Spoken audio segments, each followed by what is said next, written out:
This is the Wheel of Time Spoilers podcast. Your hosts are Seth Jacobson and Patrick Heiler. Imagine Beltane is, I guess not a solstice, but an equinox festival, right? Because it's in the spring. Am I getting that right? Solstice would be in the summer, because that would be the longest day, right? Right. Or the shortest day would be in the winter. So in the spring, it's an equinox festival. An equinox, yeah. So I figure it's sometime around then would be the likely time to be celebrating. So then sun would be setting like 6, 7 o'clock. Yeah. And they're saying things like some of these vegetables should be sprouting. They name some specifically. I'm sure we could track down the exact dates, but The sheep have nothing to graze on. The horses have nothing to graze on. Rand mentions that early in this chapter because they come back from town, roll up to the farm, and Rand starts doing chores while Tam is as well. I think he's doing a lot of things in the house, and Rand feeds the sheep, and he mentions that they're running out of feed. Yeah. Yeah. Welcome home. And there's no grass. Don't get too comfortable. Right. We'll get there. He feeds the sheep, and Tam does this little ritual that's sort of interesting to watch, where he kind of walks around the place, and he's thinking about the Black Rider because they just had a conversation about it, and he looks inside a couple of different sheds. He checks the barn, looks around in things, and he takes a little bit of water out of the well in his hand, and he sniffs it, and then he just touches his tongue to it and waits. And then he starts to laugh, and he's like, "Oh, we're taking this too seriously." I wrote down he has soldier's habits. When he gets suspicious, he, basically is scouting his house like it's a camp. He's very meticulous. Very meticulous. And then he even draws water out of the well and makes sure nobody dropped any poison into it. Yeah. That's... Who would do that? Not a farmer. No. Not originally. A guy who's used to being in combat, I guess. Yeah. Used to feeling hunted. So they sit down to dinner, right? I just took note that Rand seems to find the void while he's chopping firewood. Oh, I didn't notice that. He really falls into the zone there, and then Tam comes out and calls him in when food's almost ready. And for the first time in Rand's memory, Tam turns around and takes out this huge key from his pocket and locks the front and back door. I believe it was the very first time Rand has ever seen that happen. Yeah, he said no one locks their doors in the two He's rivers. aware that there are locks, but they don't use them. Yeah, why would you? No one's going to steal anything. No. Their nearest neighbor is, I think, a few hours away. He's not very close. They mention the name Yeah. in a second here. Not an important character. No. You don't have to pay attention to him. This will be the last time you hear that name. Yeah. Or would have heard if we had said it. Well, we do get to see our first glimpse of the travels of Jane Farstrider sitting on the table Bookshelf. side, the bookshelf. Yeah. As Rand mentions, is his favorite book, And I think they have a dozen or more books, which shows that they're a fairly prosperous family, which is interesting. Again, Rand mentions that most houses are comprised of a extended family. Mm-hmm. Aunts and uncles. Grandparents, cousins, are all living in these huge kind of complexes. And it's very abnormal for Rand and Tam to be living out there alone. But they seem to be doing well. That makes me wonder if Tam has either a significant savings or, I guess it's unlikely that he gets any kind of a pension. There's no way aliens sending him money that far. Well, I'd guess he's from the Two Rivers, so it's probably his family's house. Maybe. Or land. Or I wonder if he went off to war because he lost his family. Don't know. But they have no other living relatives. I wonder if that's what spurred Tam to leave the Two Rivers in the first place. Is something happened where he lost family, and he left, and probably came back with a decent amount of pay. He was one of the companions. I'm sure the amount of pay he got went really far in the Two Rivers.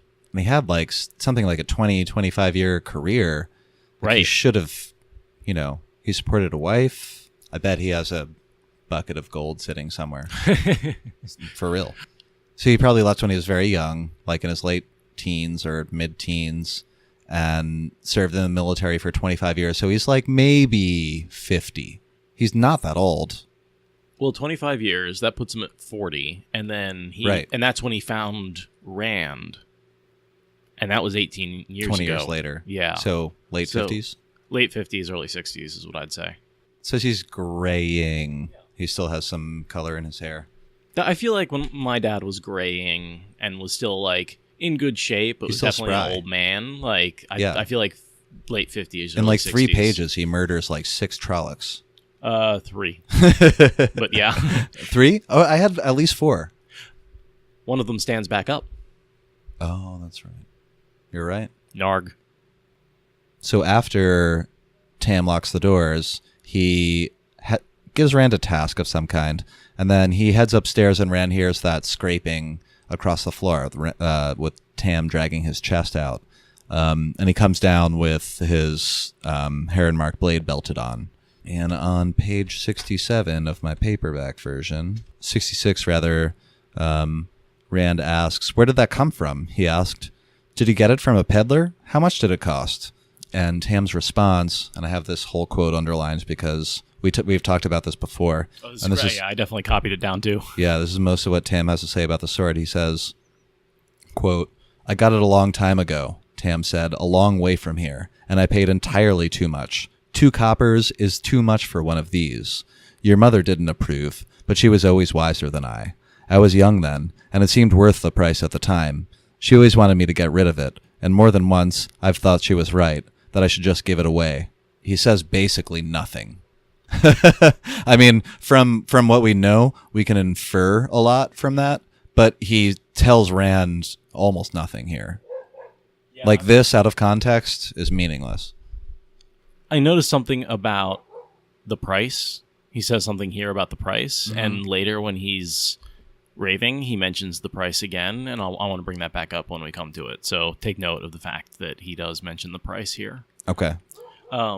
The other thing that I was wondering about is if the reason he didn't sell it and stuck it under his bed was because Rand would need the sword, and that it was basically ta'veren pulling at him to keep it. I mean, that's totally possible. Just a thought, no way to prove that one way or the other, but he does say he wanted to get rid of it, and he's glad he tucked it away, and certainly it comes in handy for the next few books.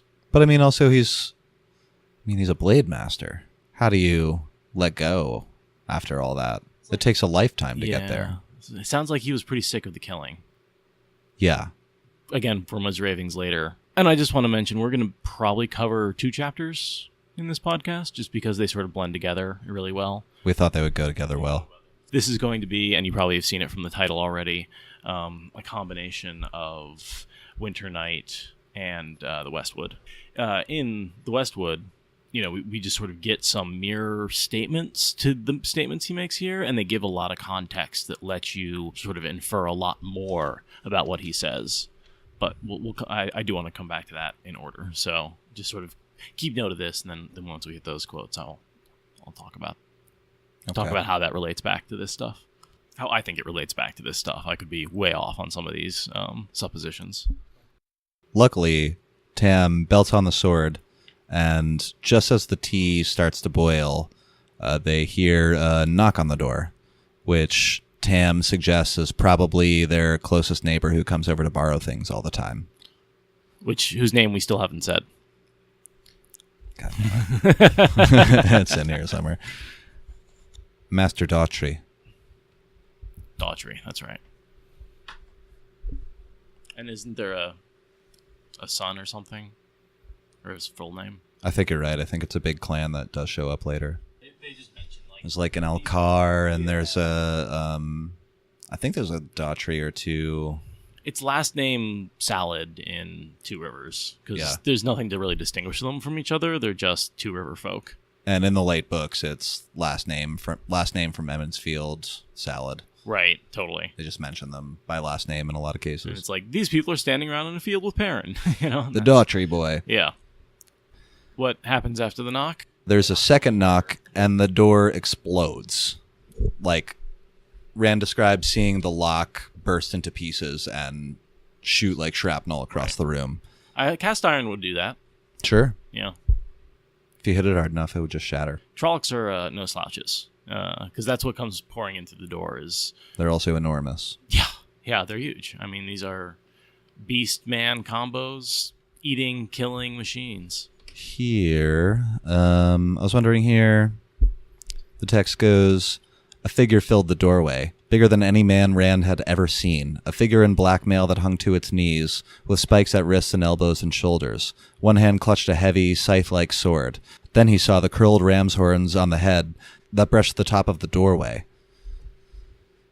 I was sort of wondering how tall that is. 7 feet?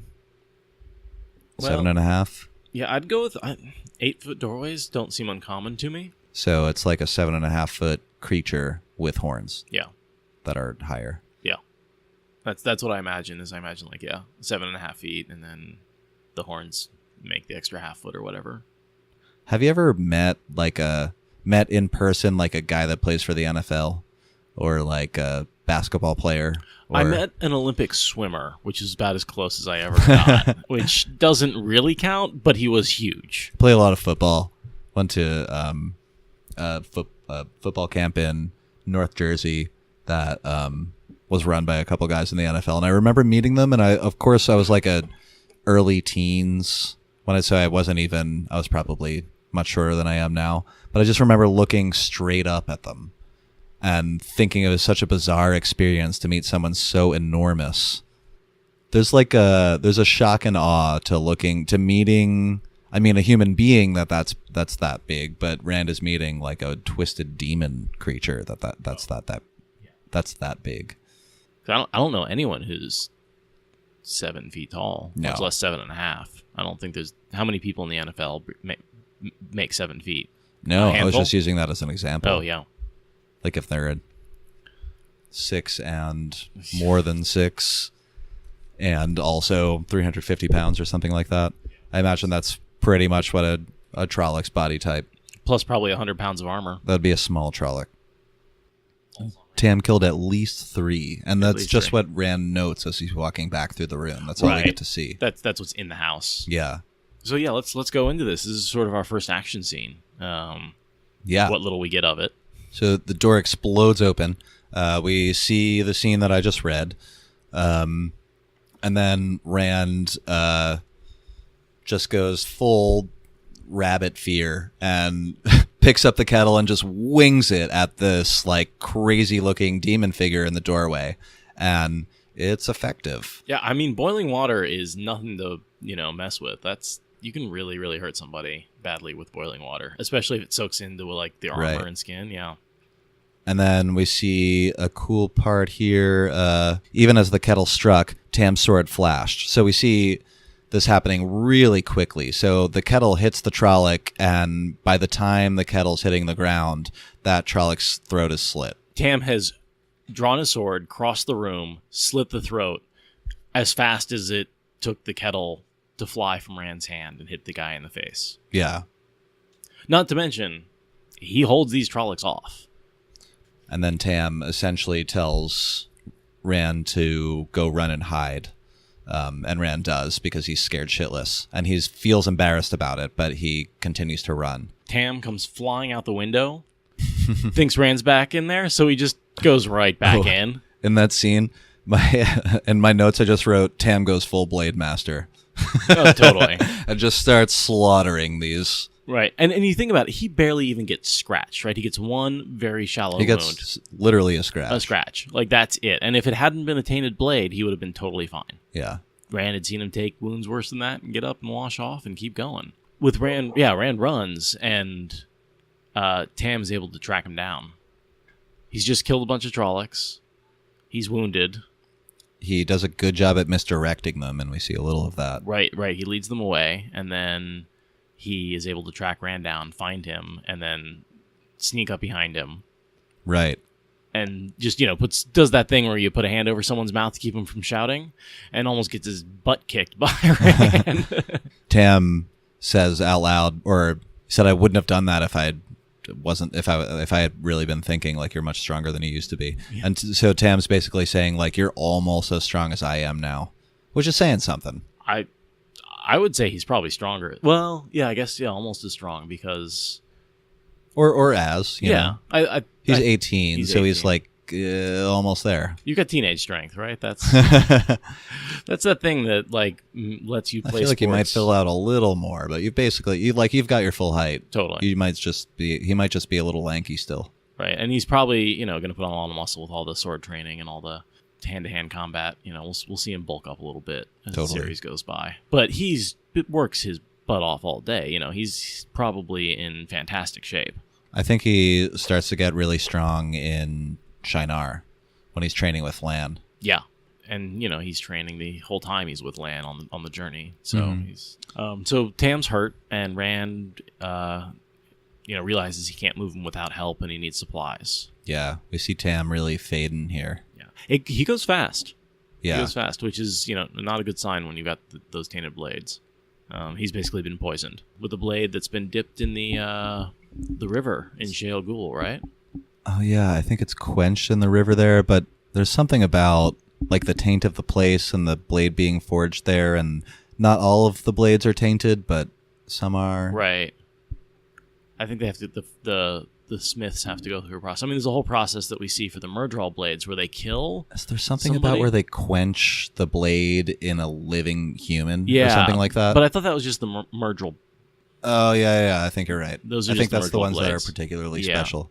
But the Trolloc blades still have the taint of Shale Ghul on them, just because they come from that place, and some of them just get tainted and like they're just poisonous. Yeah. Yeah, it's not quite as crazy as the Valley of Thakandar. Yeah. I think it's called. Yes. Valley of Thakandar. There's an apostrophe somewhere in there. At least one. Pronunciation is hard. Say it with me. Pronunciation is hard.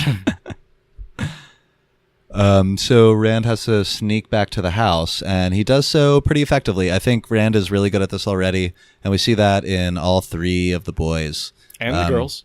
And the girls as well, I shouldn't disclude. And where Rand's whispering to himself, basically, he's like, if I move like I'm stalking a rabbit, even the Trollocs won't be able to hear me, and they don't. And that's how Nynaeve really impresses Lan later, is she sneaks up on him. She tracks him and sneaks up on him a couple of times and surprises him. And he's like, oh. Hey, what up, girl? Hey, that's not bad. I always wonder how early that starts, because we don't get too much on it. No, but again, it's there, and we'll point it out when we get to it. Because how old is Lan? Is Lan like 20 years older than her? At least, yeah. Good for him. Yeah. And her. Yeah. I want to say he is 50, and she's 26, so she's like half his age. It's a big gap. Yeah, because I want to say when in New Spring, Lan was like 30 when he and Moraine get together. Maybe a little younger than that. I don't know. Yeah. His birth date is probably in my notes, but I'm not going. We can find it, but you can too. Google it. It's not hard to... Yeah, you do it. You do it. What, do you want us to do everything for you? God. But then we get our one and only talking Trolloc through the entire series. Narg. Hi, Narg. What's up, Narg? So yeah, Narg the Trolloc was the Reddit name. Yeah, we're just talking about Reddit user Narg that writes some funny comments on the subreddit. And some good information, too. What's up, man? Yeah, hey. I always think this, especially when I read this first scene, where are the Lady Trollocs? They're there. Are they there? Are they also warriors? No, I mean, they're in the Blight. We never see it in the series, but I've heard a few statements from Jordan saying that, yes, there are female Trollocs, and they just keep them basically for breeding. But I don't think there's any evidence of that anywhere in the series. No, I don't think so. You see no female Trollocs in the whole thing. That's one of those things that I'm just like, yeah, there's no information. I don't have any good mind. I just assume they're kept in pens and bred like animals. Creepy. Although, I mean, it makes sense. They eat their dead. Ugh, don't be a Trolloc. I think that's the key. And Narg tries to convince Rand to hang around and talk to Mr. Myrddraal. No, I think Rand makes the right choice there in deciding not to hang around and talk to Myrddraal. Oh, we see Narg yell something in the Trolloc tongue. I tried to Google it, but couldn't find anything. I'd like to know a little more about that. But he does believe Narg that there's a Myrddraal. I think he just doesn't know what a Myrddraal is. He thinks he's 20 feet tall. Or he just thinks, like, this is all that I've heard about this. So Narg talks Rand into... Sorry, I started reading and totally, like, got... Oh, it's okay. This is a problem with looking at the Wheel of Time. I, like, start reading, and, like, 2 pages later, I'm like... What? Oh. Right, I'm not actually reading the book right now. I'm making a podcast. So Narg talks Rand into putting the blade down, and he just, I think, kind of lowers the point toward the floor. Narg lunges at him, and Rand just manages to get the point up quick enough that Narg basically impales himself. Right. No luck or skill on Rand's part. Just... Probably a lot of luck. No skill. I guess, yeah, all luck, no skill, is what I should say there. Maybe a Taviran thing. In all likelihood, he's never even picked up a sword before. No. He's used sticks. Yeah. He says this is not quite a stick. He says, stop freaking out. It's a long knife. He tries to soothe himself about it. He's always dreamed of belting one on, but he's never had the chance before. Yeah. So Narg falls over. It takes Rand a second to get out from underneath the weight of the Trolloc, but he manages to. And he realizes he's got to get Tam out of there. And he goes out to the barn to get the cart, but the cart has been torn up. The Trollocs have pretty much rampaged through the place and ruined, broken virtually everything. Killed all the sheep, anything they can get their hands on. So Rand, in a couple of clean blows, because luckily he's holding a Heron mark blade, chops right through the, I think the axles of the cart, and he pulls them out from the cart and fashions a little litter for Tam from the axles. Yeah, because he knows he can't carry Tam back, and the cart's not workable, and Bella's nowhere around. Actually, it's pretty clever in coming up with that litter.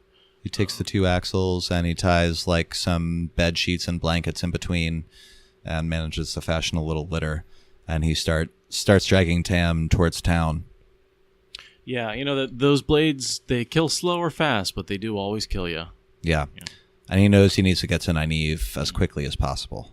I like this quote here. He says, he could not waste time worrying over problems he could do nothing about.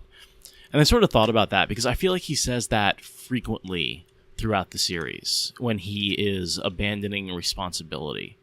Like when he leaves the city to starve. I think it's Aradomon. Yeah, he leaves the capital of Aradomon to starve. And I think that's almost exactly what he says to himself, is like, well, he can't worry about something he can't control. I saw it as like a sort of wise thing to say, because that's something I say to myself sometimes. Like sometimes things go wrong and there's just nothing that you can do. Right. There's like nothing you can directly do to interfere or stop it or reverse this process. All you can do is react. And here it's absolutely healthy, but later on in the series, there are times when he uses that as an excuse to abandon responsibility, where he's like, well, I can't worry about that because there's too much going things. on. Yeah, and that's one of the things he really has to resolve when he comes down off the mountain, is some of the things that he has, quote unquote, not worried about. The Black Tower, feeding the people, apologizing to Huan, little things like that like he was just, well, I'm just not going to worry about that. So I just really like this quote. Just sort of struck me as something that like is healthy here, because he's right. He can't do anything about that. But at some point when he gathers power, he can do something about it, and he needs to worry about it, and he doesn't. And I think that's the difference between then and now currently he doesn't have any power, so there literally isn't anything he can do. But as he gathers more power, that excuse becomes less and less of an excuse, or less and less reasonable and more of an excuse. Anyway, just a thought. That little sentence stuck out to me. I like that. I'll definitely be thinking about that when I go through some of the later stuff. Just like you have to change when your circumstances change. You have to, as you gather more power and become more powerful, you have to wield that power. And that's definitely something all of our characters go through, is as they gain power, what are they going to do with it? And how do they cope with that? And how do they cope, yeah. Totally. Everyone from Matt acquiring a band of soldiers, to Nynaeve using her power, always wanting to use her power to heal, to Egwene really going full-on battle Aja, to Perrin bringing the wolves in, deciding when to use them and when to sacrifice the wolves. They all acquire these powers, and they have to decide how are they going to use them and what responsibility are they taking for them. I think they all kind of struggle with that. The other quote I really liked was his father had always seemed indestructible. That's always a little bit of a trope, but like it's so true that the first time you see your parents Like really sick. It's sort of unbelievable. You're like, but they're eternal. But I'm hungry. Yeah. It's incredible to see your parents change like that, and I think that's just it was just a little line that really resonated with me, because once you see that change happen, it's part of, I think, growing up, and I like that. This is sort of one of the first stages of Rand growing up, is really seeing his father as someone who's not infallible but still a wonderful person. Right. I got more. Do it. All right. And the next quote that I really like, this is because it's just basically him. There's a lot of him thinking and ruminating. So I think there's a lot of insight into his character, or at least what he was trying to do with his character here in this scene. It's really sort of getting into Rand's head for the first time. But this quote, again, I think is relevant later. Belt and sheath and sword together only weighed a few pounds, but when he sheathed the blade, it seemed to drag at him like a great weight. Kind of like a mountain. Duty is heavier than a mountain. It is. Death is lighter than a feather. Why is that sword so heavy? It's way lighter than any of the Trolloc swords or any of the... it's more delicate than the merchant swords. It should be a pretty light sword. It's only a few pounds. Why does it feel so heavy? Because of the duty that comes along with it. Yeah. And the death. I think it sort of drags on him mentally to know that he has it, to understand what that means. It's his first symbol of the power to kill. Yeah. Yeah, it makes sense. I mean, he has a bow, but that's a little different because it's not used for killing humans. Well. Well, yeah, okay. Not specifically for killing humans. Right. It's used for killing all sorts of things. Whereas a sword, like we see with Aiel philosophy, is really only for killing human beings. You don't use a sword to kill anything else. I like to go boar hunting with a sword. That was what I was... No, like with an atlatl, or you just launch the... And spears have always been better weapons than swords, especially when used in tandem with other people. In a sense, unless you're fighting someone with a spear, maybe. But like a buckler and a spear has always been a winning combination over... Sure. The Aiel are... A lot of people with swords just don't make an effective battle line. They make an effective individual fighter. But that's one of the reasons the Aiel are so effective in fighting swordsmen and even horses, is because they act as a unit, and they have spears and they protect each other, and swordsmen are more individualistic soldiers historically. To break phalanx in the Middle Ages, you would use long swordsmen to break a phalanx of like a ton of guys with halberds, because you get in there and you can just chop the halves off the spears and get in there, or just get in there. Right. I mean, the problem is to get in there, you got to get past the points. Right. So an effective hedgehog does a great job of keeping out a lot of things. Well, specifically horses. Specifically horses, yes. Knights have a little more protection, I think, because they have some armor, but then they're just so slow moving. Chapter 6, the chapter heading is the Heron Mark Blade. Chapter 6, the Westwood. Yeah, he's dragging that litter in the dark through the forest, and I was just imagining how horrible a job that would be. Oh, yeah. Nearly impossible. I mean, it's totally possible. It would just take forever. Well, and how much walking has he done that day? You're probably going to hurt yourself. Yeah, he mentions that he's been awake since dawn. And it's he walked to the middle of the village. He walked back from the village. Mm-hmm. Did a bunch of work before he left. Did a bunch of work after he got back. Chopped wood for like 4 hours. Right. And hasn't really eaten much. Yeah. He's halfway through here. He's cursing himself for not bringing food with him. Right. And he's like, I could have just gotten the bread and the cheese, or even just the bread. Then we start breaking into Tam's fever dreams as Rand is dragging. Do you want to get into that? Yeah, I was going to say Rand's got his Sisyphean task of just, this just constant weight that bears down on him, creating weariness over time, which is highly reflective of the journey, his whole journey, really. Yeah. This just like constant weight bearing down on him. But, you can just imagine how tired and hungry and just scared he must be at this point. I figure it's after a couple of hours that Tam starts talking out loud. Yeah, I'm not sure how long. I guess it takes him all night to get back. So yeah, It doesn't really say. yeah. Because I mean, if they eat dinner, they're making tea. That's when he leaves. I mean, I guess they hide for a while, so maybe they leave a couple hours after dinner. He must drag him for 6-7 hours. Yeah. He doesn't get to town until dawn. So yeah, well, that whole time, well, not the whole time, but a couple hours in, Tam starts ranting and raving. Yeah. I really liked the first couple of things he had to say. I have them underlined. I think I have a particular affinity for the Aiel. Neighbor's dog. Whatever. I'm just going to read. There might be a dog barking in the background.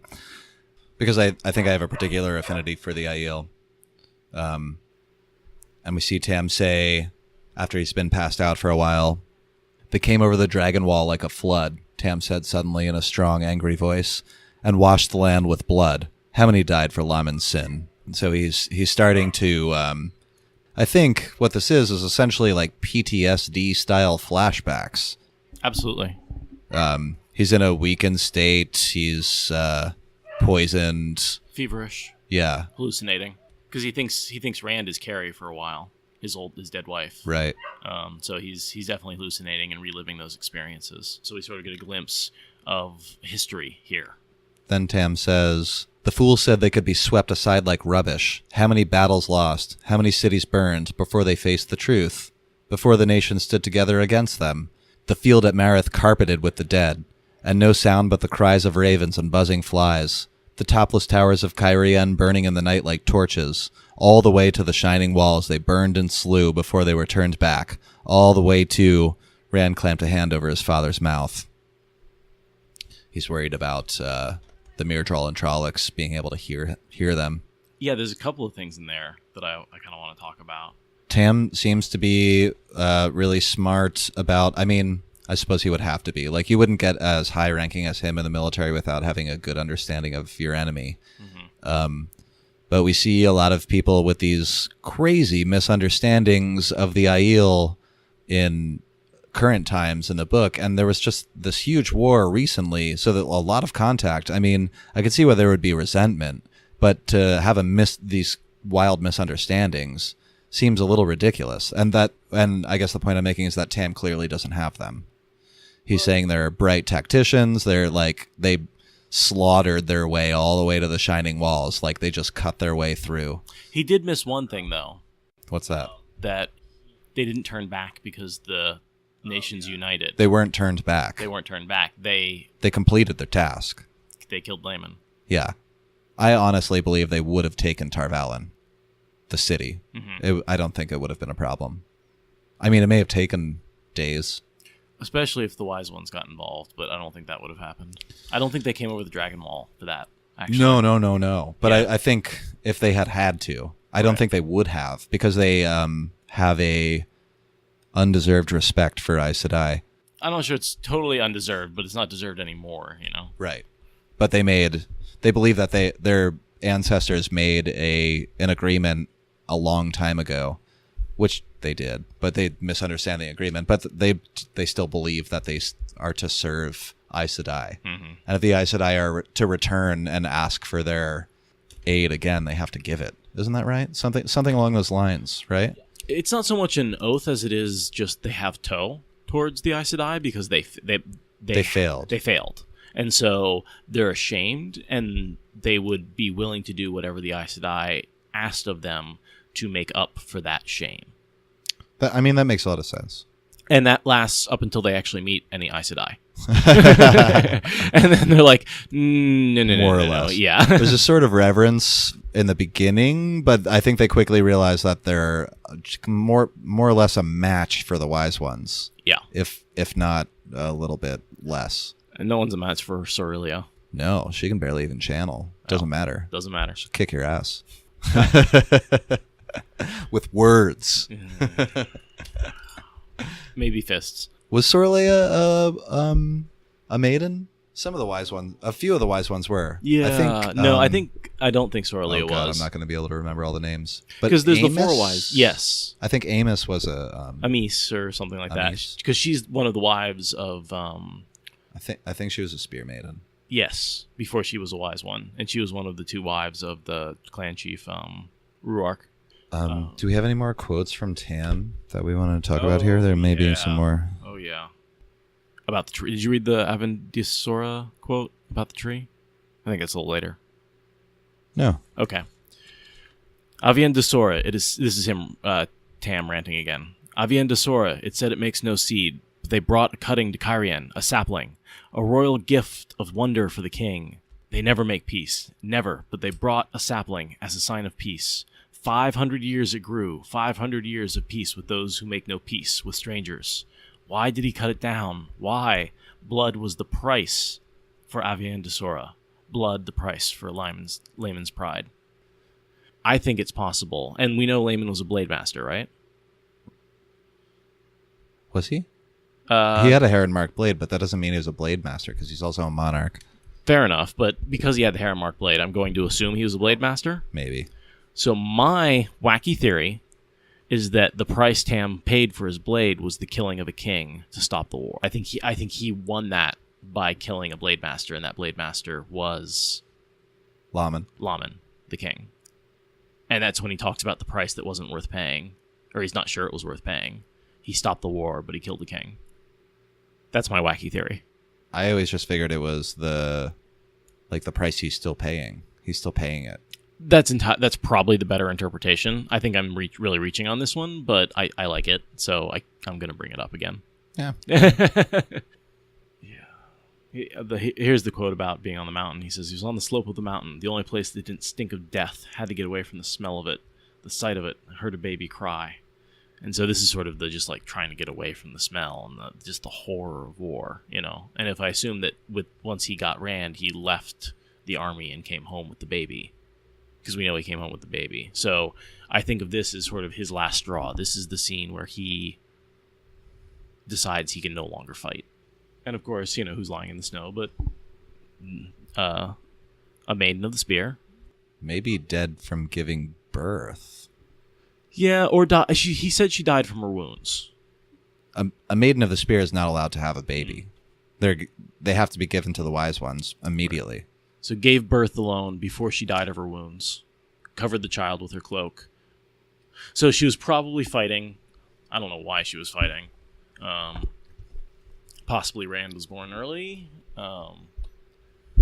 But so she was somehow caught up in the battle and gave birth. And I assume she was wounded and then gave birth. That the trauma basically induced maybe labor. Yeah. And so she died. Should have had to have been alive. Yes, and it said she covered Rand with a cloak. So, and that's where Tam finds him, and you know, with the horror of war, and I think that's something that Jordan experienced firsthand, and definitely would have been thinking about when he was writing this scene. I accidentally ran into some of his other writing, and he wrote some short biographical type stories about being a soldier. And they were pretty brutal. I imagine being a soldier in any era is brutal. Yeah. But I feel like possibly sword and spear is extremely brutal as well. More brutal. Yeah, possibly. Who knows? So, and then basically you get to this point where he says, you know, Rand is a good name, you know, and I think that's when Rand goes, wait, that baby is me? Yeah. And he sort of goes, you know, Light, who am I? And that's kind of how the chapter ends. There's this sort of question that comes up of realizing that all this ranting and raving has built up to the fact that Rand's not Tam's son. Right. And Rand is confused about it at this point. Very confused. I think he knows, but doesn't want to admit it. He denies it. He calls it a fever dream. But there's obviously too much other evidence that ends up building up to think he never really gets a chance to ask his father about it again until long after he learns the truth. Right. This point basically is the first seed of doubt that Rand, and this stays with him a long time, you know, and he does eventually find out, but he has to look for a while. Takes a couple of years. Yeah. So I think he finds out once he visits the Aiel, because the wise ones say, you look like your mother, and he's like, oh, you knew my mother, you know, was she Aiel? And he was like, nope, your father was, though. So, because he thinks his mother was Maiden of the Spear, born Aiel. Right. Up until that point and he doesn't know anything about his father. Oh, this isn't really relevant, but one more thing I wrote down that I kind of wanted to bring up is when Rand sees the Dark Rider when he's hiding in the woods with the litter strapped to his back. He talks about how the rider on the horse are moving up and down the road and like scanning the woods and trying to look for Rand essentially. But he mentions that they're silent, that there's no sound from the hooves. Right. I just wondered about that. I don't know. Yeah, we don't know anything about Myrddraal's horses. Yeah, I haven't looked into it. I don't know if anyone out there knows anything. Email us. Let us know. Definitely email us if you know anything. You know, this scene is very sort of one of the scenes that feels very Lord of the Rings to me. When the ring wraiths are searching for them. Totally. This is like the same scene. Totally. In, I think the first book, not The Hobbit, but the first book in the trilogy. Mm-hmm. Yeah. And there's also a scene very much like this in the Sword of Shannara. Ooh, I read that even longer ago. I don't know. So I just, this scene is definitely a call out to just some classic fantasy right there. Is that hiding in the bushes while the faceless cloaked figure, searches for you, and you freeze like a rabbit, and then it moves on. Like that's in a ton of books, and so this is, definitely one of those things that I think people point out and go like Jordan was copying, but it's such a small scene, and it's sort of a reference and a callback. Yeah. Yeah, I kind of like it. Me too. Yeah. So, I think that's it until he arrives in the town, right? In the next scene, it's Chapter 7 and Dawn. Oh, all right, so we'll see you next time. All right. Later.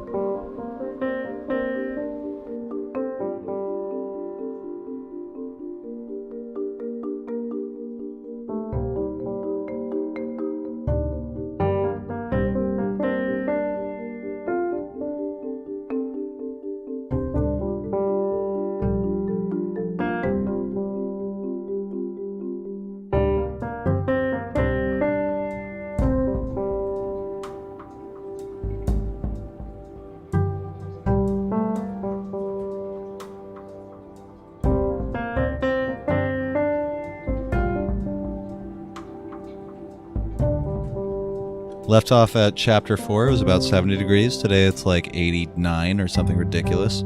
Apartment. It's a really nice apartment. There's like skylights and shit. I was pretty into it, especially when I first saw it, but it's an attic. So warm through the whole winter. So warm through the whole summer. All right. So yeah, if we sweat a little bit on the microphones, forgive us. The place did come with like a window unit air conditioner. I just haven't hooked it up yet. I mean, it's May. I don't know. I feel like I should hold off a little. It's just, a one-day thing. This isn't going to last. Yeah. It's weird. I kind of actually want to show it to you maybe later, but it's just like it looks like one of those wheel-up space heaters. That's like, kind of looks like a radiator, but it has like a hose that goes out the window and a hose on the other side, essentially. I had one of those in my classroom when I was teaching. Well, that's odd. They used to roll them in because the building I was in was an old like 1800s military barracks that I was teaching in, and so they didn't have air conditioners, and so they'd wheel those in. And why not use the like regular looking window unit? I don't know what the difference is. I think it was code. I think the windowsills actually couldn't support the weight. Oh, maybe. Because, I mean, this is like a 100-year-old house, probably. Or 80. Or it's got the built-in drawers in the walls and single-pane windows, and it's old. Yeah, I wouldn't want to put window units. They might not, actually looking at your windows, they're probably not wide enough either. Oh, that would make sense. I bet they're not standard. No, not even close. The skylights open actually do create a nice breeze, though, because the heat rises right out of them. Yeah, sometimes I stick the window fan in the ceiling and the I bet that works. Yeah, skylights. And just kind of try to suck hot air out. No, that's definitely effective. That's why they have those little like swirly fans on the top of houses in the hot areas. There's none around here, but if you go down to any like hot area, the attics have those spinning fans, and the convection heat rising causes them to spin. Some modern ones, or ceiling fans in like rooms, have switches now. My buddy's parents have this in their place. That like they have a big room. Think like this room, except like 3 times higher. So there's like all these skylights and shit. It's this big open area, and they have 2 ceiling fans on top of it, and you can flick the switch so they blow air down or up, or suck it up. Oh, so yeah. Depending on what you're trying to do, like in the wintertime, I think they switch it so the air blows up, so it like knocks the warm air down or something, or like knocks it down the walls, something convection. Like that. You can do that. Most ceiling fans have a switch on them somewhere that reverses them. Oh. Like almost every ceiling fan like I've on installed. the fan. Yeah, so you go up there, and there's a little switch, and you just say reverse, and then you just do that in the summer and in the winter, and it then when you turn it on, it because it's the way the blades are angled. Yeah. So one way, if it spins clockwise, pulls, and one way pushes. And yeah, I think in the summer you just want the air blowing directly on you. Right. But in the winter you want to like suck the cold air up and create the sort of convection circle that pushes the heat down to you. Rotate the air to keep it warm. Right, because all the heat's just going to gather up at the top if you don't circulate it. Right. So that's our lessons on convection and fan mechanics. Welcome to the Ceiling Fan Podcast, where we talk only about ceiling fans. Do you prefer the bronze or the silver coating? I like the Fan 5000. It blows me away. Oh, gross. Terrible dad joke. Or a good dad joke. I'm not sure what the difference is. They're all bad. That's why they're all bad. That's why they're funny, because they're not.